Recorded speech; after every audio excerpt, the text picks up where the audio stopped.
안녕하세요. 해독해주는 남자 한의사 해독남 인사드립니다. 여러분은 하루에 두통약 몇 알이나 드셔보셨나요? 두통? 전 인류가 한 번쯤은 다 겪어봤을 일반적인 통증인데요. 두통은 원인만 300개 이상이 알려져 있을 정도로 질환과 상황에 따라 다양한 통증의 정도로 나타나게 됩니다. 자, 이렇게 흔하면서도 복잡한 기전이다 보니 보통 두통 생기면 뭐부터 찾으시나요? 당연히 진통제부터 찾으시죠. 그런데 저는 해독하는 한의사니까 진통제를 찾기 전에 두통의 원인부터 살펴봐야겠군요.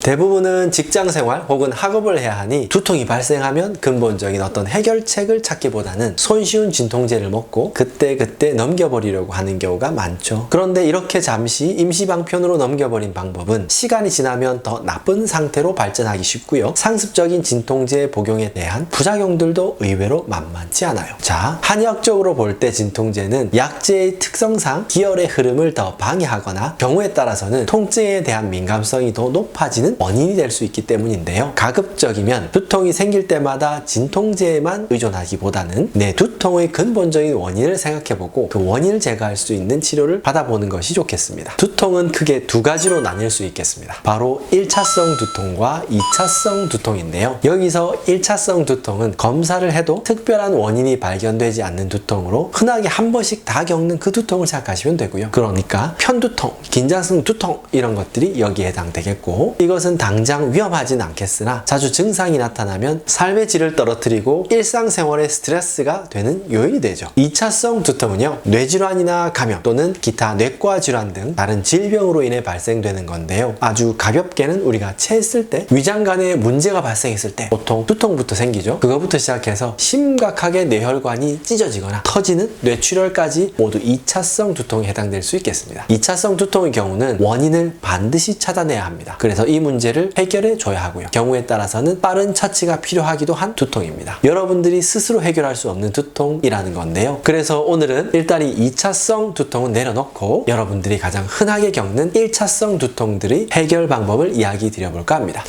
여기서 꼭 기억하실 부분은 1차성 두통이라고 하더라도 근본적인 요인들, 그러니까 스트레스에 관한 신체 적응도의 저하, 약물이나 음식, 혈관의 문제를 포함해 소화기 등의 문제를 관리해줘야 되는 게 중요하다는 거 반드시 기억해 주시고요. 1차성 두통의 대표적인 것이 긴장성 두통과 편두통입니다. 그 중에서도 긴장성 두통은요, 여러분들이 가장 흔하게 경험하신 두통으로 스트레스, 수면 부족, 만성 피로의 요인으로 생기죠. 이것은 가벼운 두통이라고 할 수 있는데요. 이 긴장성 두통 환자분들은 대부분 이 두개골을 싸고 있는 근육과 목, 어깨 등 이 주변의 근막의 통증과 함께 호소합니다. 긴장된 생활 속에서 2개 이상의 근육이 지속적으로 수축하다 보니까 끊임없는 두통으로 진료를 오시면 압박감, 쪼이는 느낌, 머리나 어깨를 누르는 느낌 등으로 표현하시는 경우가 많고요. 양쪽에 모두 나타나는 경우가 있습니다. 통증의 강도는 거의 가벼운 편이기 때문에 두통이 생기면 일상생활은 할 수 있겠죠. 하지만 두통의 빈도가 잦아지면 가끔씩 강한 두통이 발생할 수 있는데요. 긴장성 두통 환자의 경우 편두통과는 다르게 일상생활에 의해서 두통이 악화되지는 않습니다. 이런 경우 평소 손쉽게 찾던 진통제 대신 지압점을 한번 눌러보시기 바랍니다. 모든 두통에 1차적으로 들어가는 지압법부터 시작해 볼게요. 첫 번째는 두피 전체를 이렇게 손가락 끝을 이용해서 약간 아플 정도로 5차례, 6차례 꽉꽉 눌러주시기 바랍니다. 두피 아랫부분의 혈액순환을 원활하게 만들면서 가벼운 두통이라면 이 방법만으로도 많이 개선될 수 있습니다. 제가 잘 쓰는 표현 중에 불통직통이라는 한방 병리 기전이 있습니다.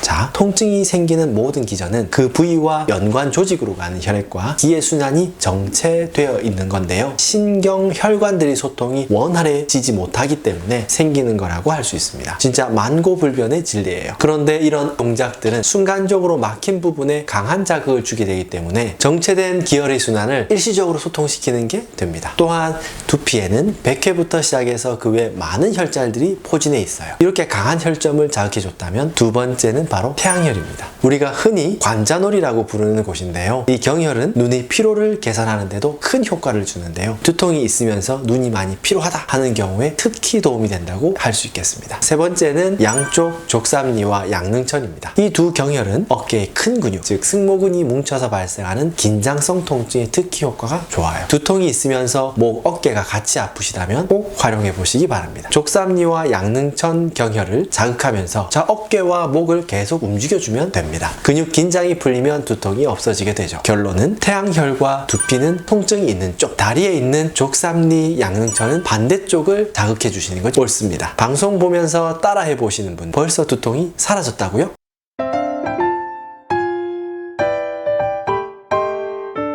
더 좋은 한방 해독 정보로 여러분들과 소통하겠습니다. 해독 간이사 해독남이었어요. 안녕.